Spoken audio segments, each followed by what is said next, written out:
Feminist consciousness is a lifelong journey. It's an understanding that you're constantly learning and you're unlearning.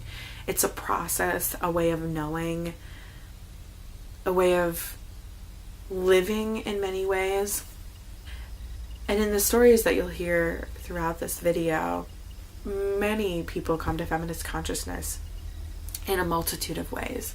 And so I hope that this provides a framework for those of us who are searching for our feminist consciousness, or who are hoping to come to it, or who are just beginning this journey of feminism.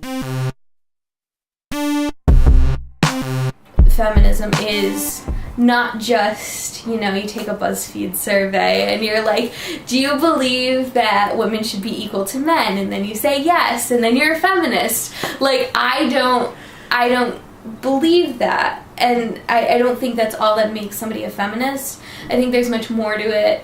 I think it's very much a critique of power in all facets. Like, feminism has impacted my life throughout, so I feel like it's changed my consciousness a lot. And I think identifying like coaches, like our head coach is a man. So I think I realized like the importance of having like women leaders and like coaches in sports is important, because most of the women's sports, I would say, at Syracuse are coached by men. I'm big on language. I think we live our lives and we move through day to day within the parameters of language. Whether it be how we learned about a thing, or like how we talk about a thing, or how we just like the interaction that we have within each other. So I'm really big on being sensitive towards language, and like language as politics, which can be carried over into everything as politics. Everything is political. Feminism isn't just about reaching equality of genders. It's not just about critiquing the gender binary, but it's about understanding the ways in which gender is implicated in all facets of our lives, and the ways in which gender and power dynamics are at play when we're discussing certain things like racism and classism.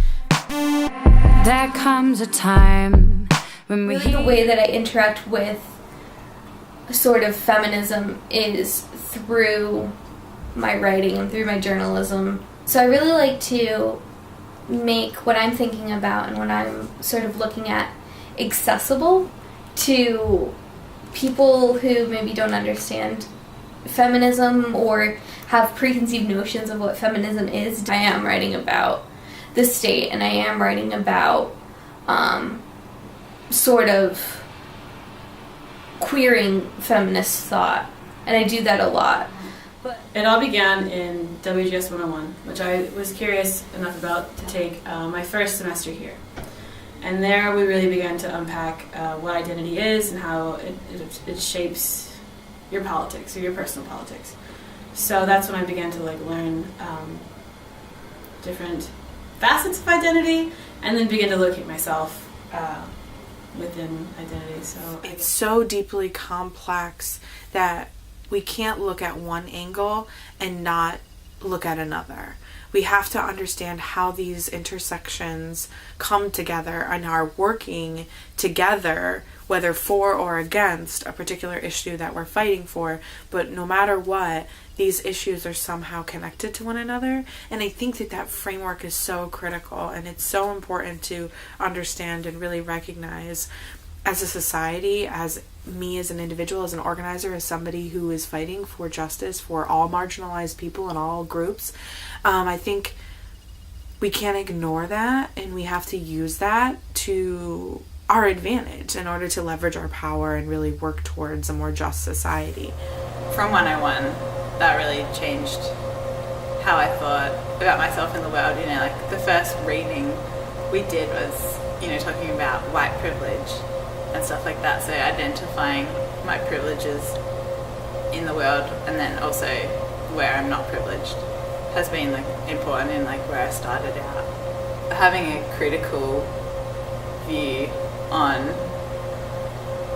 almost everything, being able to not take something just as it is, but sort of questioning it, questioning what we're presented with is so important that we just don't, like especially in a college setting, like we don't just take in what our professors tell us. Like we question it, we question the textbooks and realize like how there's these like ingrained biases and like, you know, ingrained racism and, you know, all those inequalities, being able to realize when they're at play or at work.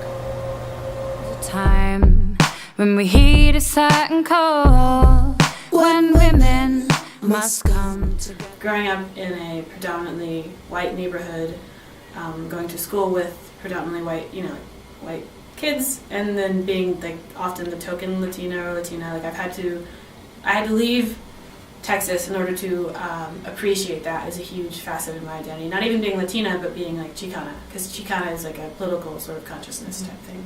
I'm really interested in, I suppose, going back, you know, and looking at the politics of being Latino or Latina, and how not even just like being Latina, but being like Mexicana or Tejana or whatever. It is personal to me because I never thought being, you know, Mexican or being brown was special. I saw a bunch of faces at me that were brown, a bunch of faces that sort of denied that part of themselves and ignored it or, you know, suppressed it. And I want to go back and I want to impact, you know, my community that way and take what I've learned here, but also translate that back into a day-to-day, like, decent sort of conversation.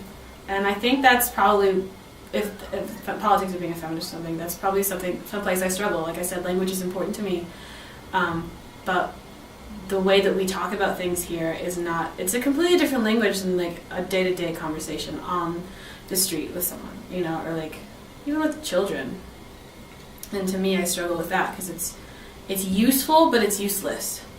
You know, in your life, when you understand these intersections of identities and the power dynamics that play within those intersections and how they're all sort of used and disused and waged against or waged for certain aspects of society by systems of power, I think it's really important and critical. And I think I've used that understanding in all parts of my life. And so I'm never going to think the same as I did before I took those classes. It's always going to be in my mind, I think.